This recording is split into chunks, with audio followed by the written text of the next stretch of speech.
अस्सलामुअलैकुम सामीन। 8 शाबानुल मुअज़्ज़म है, यकुम मार्च है।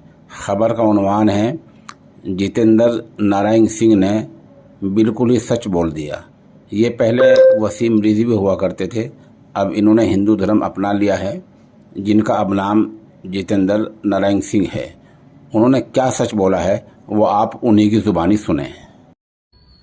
नमस्कार, मैं जितेंद्र नारायण सिंह हूँ। आज से 1.5 साल पहले मैं वसीम रिजवी हुआ करता था। मैं बेघर हो गया, मैं नहीं डरा। मैं हत्या करने की धमकियों से भी नहीं डरा, लेकिन आज मजबूर अकेला हूं, अनाथ हूं, क्योंकि मेरी बात कोई नहीं सुनने वाला।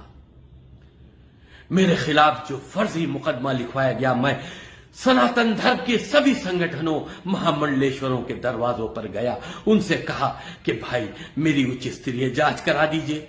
पुराने लखनऊ की पुलिस अपने ऊंचे अधिकारियों को गुमराह कर रही है, उनके दबाव में है, निष्पक्ष जांच नहीं हो रही।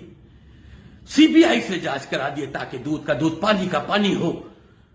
उन मुल्लाओं को भी बेनकाब किया जाए जो सनातन धर्म के लोगों के खिलाफ नाजायज साजिश करते हैं।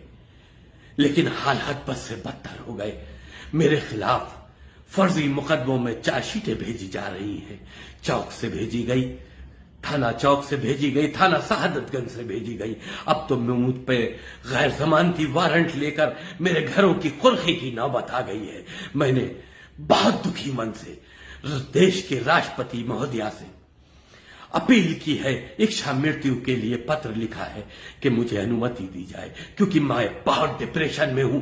रोज एक कदम अपनी सुसाइड की तरफ बढ़ रहा हूं। मैं अकेला हूं, मेरी आवाज कोई पहुंचाने वाला नहीं। सबने कहा, आश्वासन दिया कि आदरणीय मुख्यमंत्री जी से बात करूंगा, लेकिन उन तक मेरी बात पहुंची नहीं, क्योंकि वो न्याय का देवता है। अगर उन तक मेरी बात पहुंचती तो आज मेरा हाल ये ना होता, मुझको भी न्याय मिलता।